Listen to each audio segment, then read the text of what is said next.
Friends, बिना किसी देरी के शुरू करते हैं आज की अपनी इस बेहतरीन स्टोरी को। फ्रेंड्स, यहाँ पर बताया जा रहा है कि once there was a boy named Timmy. एक बार टिमी नाम का एक लड़का था। इस तरीके से हम कह सकते हैं कि एक बार टिमी नाम का एक लड़का था। Once there was a boy named Timmy who always dreamed of having a job, जिसका हमेशा से एक जॉब का सपना था, यानी उसका हमेशा सपना था कि उसकी भी एक जॉब हो। तो बताया जा रहा है कि once there was a boy named Timmy who always dreamed of having a job. एक बार टिमी नाम का एक लड़का था जिसका हमेशा सपना एक नौकरी का था, यानी उसका एक सपना था कि उसकी जॉब हो। उसका मानना था कि नौकरी मिलने से उसकी सारी समस्याएं दूर हो जाएंगी और उसे खुशियां मिलेंगी। इस इंग्लिश में बोलेंगे ही बिलीव्ड, यानी उसका मानना था, उसका ऐसा विश्वास था। ही believed that getting a job would solve all his problems and bring him happiness. He believed that, उसका मानना था कि गेटिंग अ जॉब मिलने से would solve all his problems, उसकी सारी प्रॉब्लम सॉल्व हो जाएंगी, एंड ब्रिंग हिम हैप्पीनेस, और उसे खुशियां मिलेंगी। He tried his best and after a lot of efforts he finally landed a job. यहाँ पर बताया जा रहा है कि उसने अपनी तरफ से पूरी कोशिश की। इसके लिए हम इंग्लिश में बोलेंगे ही ट्राइड हिज बेस्ट, यानी उसने अपनी तरफ से पूरी कोशिश की। He tried his best and after a lot of efforts, और काफी प्रयासों के बाद। एफर्ट्स का क्या मतलब होता है? प्रयास, कोशिश है। And after a lot of efforts, काफी कोशिशों के बाद, काफी प्रयासों के बाद, ही फाइनली लैंडेड अ जॉब, आखिरकार उसे नौकरी मिल गई। यहाँ पर लैंडेड की जगह हम गोट का यूज भी कर सकते हैं कि he finally got a job. However, आगे बताया जा रहा है कि हालांकि things didn't turn out as Timmy expected. चीजें टिमी की उम्मीद के हिसाब से नहीं हुई।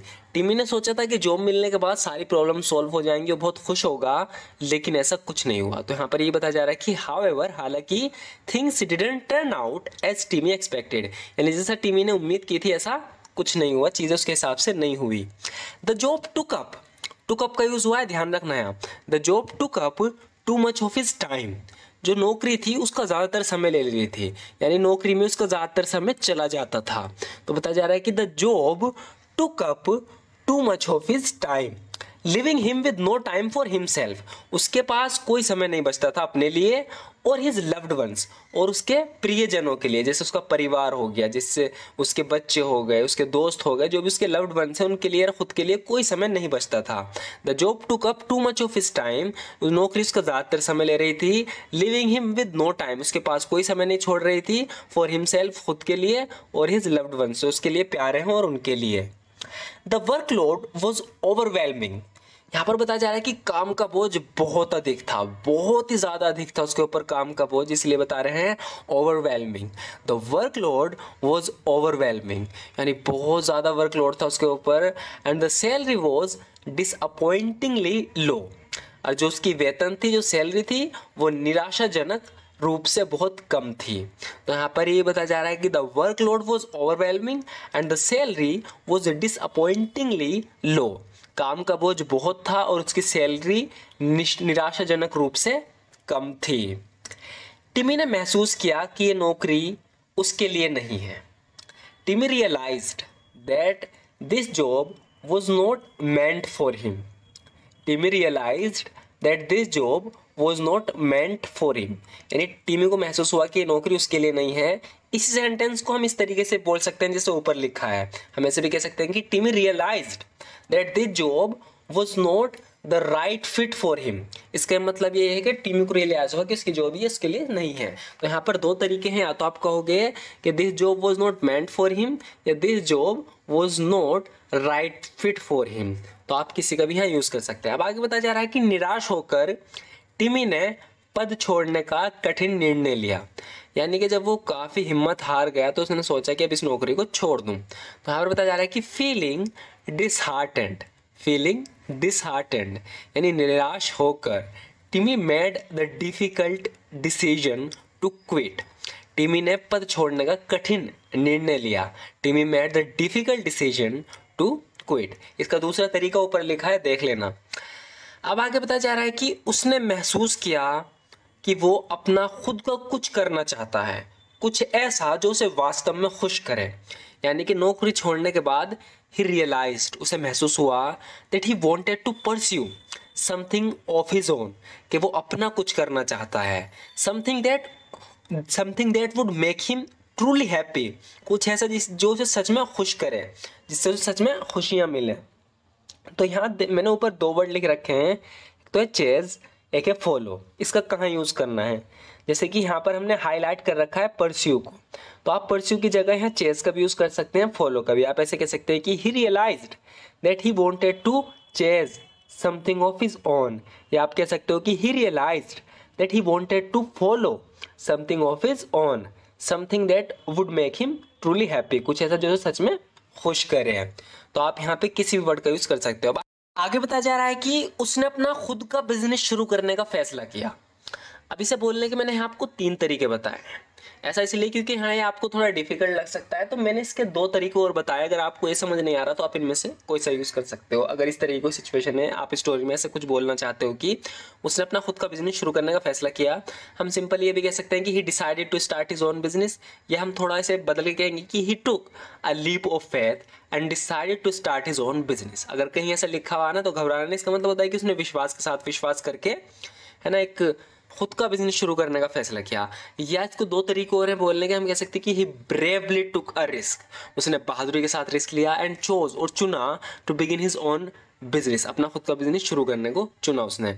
या ही गैदर्ड हिज करेज, उसने अपनी हिम्मत इकट्ठी की, and made the bold choice, और एक चॉइस की यानी एक चुना, to start his own business, और अपना खुद का बिजनेस शुरू करने का। उस कहने का मतलब तीनों में ये है कि उसने हिम्मत इकट्ठी की, उसने रिस्क लिया, उसने विश्वास के साथ अपना खुद का बिजनेस शुरू करने का फैसला किया। Although it was challenging at first, Timmy's determination and passion paid off. तो यहाँ पर बताया जा रहा है कि although it was challenging at first, challenging का मतलब क्या होता है, डिफिकल्ट, टफ, मुश्किल। Although it was challenging at first, हालांकि शुरुआत में क्या था, ये चैलेंजिंग था, मुश्किल था, लेकिन जो Timmy's determination and passion paid off, लेकिन जो टिमी की डिटर्मिनेशन थी करने की और जो उसके अंदर जो पैशन था वो रंग लिया है, यानी उसका बिजनेस चल गया। His new venture allowed him to have more control over his time, उसका जो नया बिजनेस था, यहाँ पे वेंचर का मतलब है ना काम से, बिजनेस से। हिज न्यू वेंचर, उसका जो नया वेंचर था, नया बिजनेस था, उसने उसको कंट्रोल दिया उसके टाइम पे, यानी उसकी जॉब, जब वो जॉब करता था तो उसके पास उसके टाइम पर कोई कंट्रोल नहीं था, सारा टाइम उसके जॉब में ही चला जाता था। लेकिन यहाँ पर उसका जो नया वेंचर था, जो काम था, उसने उसे अलाउ किया, यानी उसे टाइम दिया कि उसका कंट्रोल उसके टाइम पे होने लगा। His new venture allowed him to have more control over his time and pursue his own dreams, और उसके जो ड्रीम्स थे उसे परस्यू करने का भी उसे कंट्रोल दिया, समय दिया, टाइम दिया। ही डिस्कवर्ड, उसने डिस्कवर किया, उसने पाया, that true happiness comes from doing something you love, कि असली खुशी तब आती है जब तुम वो करते हो जिसे तुम मोहब्बत करते हो। यानी ही डिस्कवर्ड, उसने पाया, दैट ट्रू हैप्पीनेस, कि असली खुशी कम्स आती हैं फ्रॉम डूइंग, वो करने से, यू लव, जिसे तुम मोहब्बत करते हो, जो तुम्हें पसंद है वो करने से असली खुशी आती है। And being your own boss, और अपना खुद का बॉस बनने से। टिमीज डिसीजन, जो टिमी का फैसला था, Timmy's decision to follow his own path. अब देखो फॉलो आया है तो फॉलो को हम चेंज कर सकते हैं किससे, परस्यू से, यानी Timmy's decision to pursue his own path या Timmy's decision to chase his own path. तो यहाँ तीनों वर्ड कभी भी चेंज हो सकते हैं एक दूसरे से। Timmy's decision to follow his own path led him to a brighter and more fulfilling future.